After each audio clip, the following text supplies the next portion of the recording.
Salut à vous, on se retrouve aujourd'hui pour une vidéo. Alors vous l'avez peut-être déjà vu sur les réseaux sociaux, mais j'ai pris donc je pense un impact très proche effectivement donc du bord du pare-brise. Et malheureusement voilà ce que ça a fait. Celui-ci est vraiment, alors on va faire un petit peu la mise au point.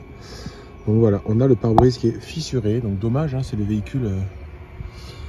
véhicule tout neuf hein, qui effectivement a moins de 2 mois.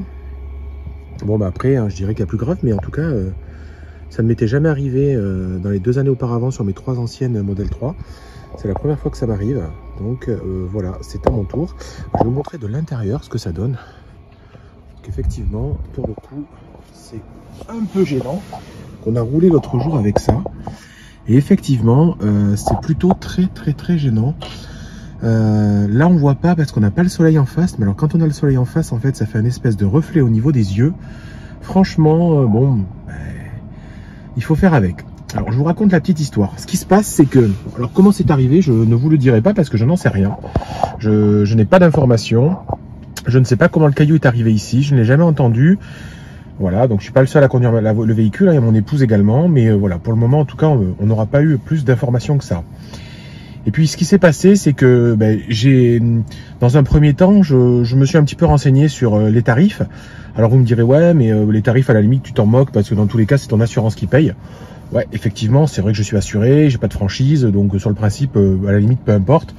Mais c'est vrai que j'avais un petit peu quand même envie que ce soit fait chez Tesla parce que, comme vous le savez quand même, chez Tesla, donc les véhicules, il y a quand même certaines particularités au niveau par rapport à l'autopilote, au niveau des caméras. Et donc, si vous voulez, au niveau des caméras, ce qui se passe, c'est que je voulais pas qu'il y ait de problématiques qui soient... voilà, je vous les ai montrés. Il n'y a pas de problématique au niveau des calibrages. Et puis en plus, moi c'est un véhicule très récent, donc il y a ce que je vous avais déjà montré sur une vidéo précédente, en fait, le bas du pare-brise ici, au niveau des essuie-glaces, qui est chauffant. Et je suppose en tout cas que c'est des choses qui sont intégrées au pare-brise et qui sont collées en fait sous le pare-brise. Donc je me suis renseigné à côté de chez moi, chez une personne qui change des pare-brises tout simplement. Donc il avait du mal à trouver tout simplement la référence, il n'était pas sûr que ce soit bien le pare-brise avec la partie chauffante, c'était un peu ambigu. Et puis il m'avait fait effectivement une estimation aux alentours des 1300 € pour changer le pare-brise. Donc bon après, comme je dis, peu importe, c'est pas moi qui suis voilà, qui aurait la facture à ma charge finale. Donc je vais vous montrer maintenant un petit peu les différents devis que j'ai eu chez Tesla. Et j'ai eu le témoignage aussi de quelqu'un qui a fait changer son pare-brise récemment via un garage agréé. Et voilà, on revient tout de suite avec les devis. Donc pour terminer, voilà ce que je vous disais au niveau des devis. Alors ça en fait c'est le devis de quelqu'un qui est passé par un garage agréé Tesla. Je ne sais pas quelle est la marque, je dirais, du garage. Et donc vous voyez, il a un devis proche de ce que m'avait annoncé moi le mien, hein, c'est-à-dire 1242,96 € pour effectivement changer un pare-brise d'une Tesla Model 3. Ensuite, vous allez voir que moi donc j'ai fait une demande de devis tout simplement auprès de Tesla. Donc moi j'ai fait une demande directement sur l'application mobile. Vous savez que par Tesla on passe par l'application mobile, et là j'ai une estimation donc le devis tout simplement à 855,80 €. Donc il y a quand même 400 € d'écart entre le tarif aujourd'hui qui est donné par comment on appelle ça, par le garage dit, enfin le garage agréé, et directement chez Tesla. Donc ça m'a surpris parce que 400 € quand même, ça fait un tiers du prix, hein, donc c'est quasiment 33% de réduction.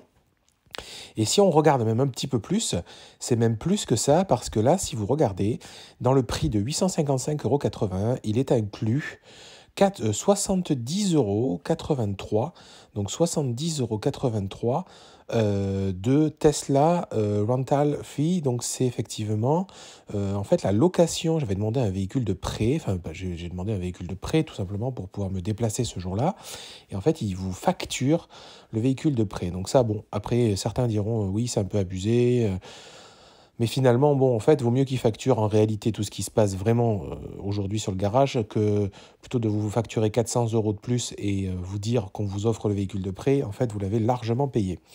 Donc tout ça pour dire qu'aujourd'hui, il est recommandé, moi je dis autant aller chez Tesla, hein. De toute manière, c'est moins cher.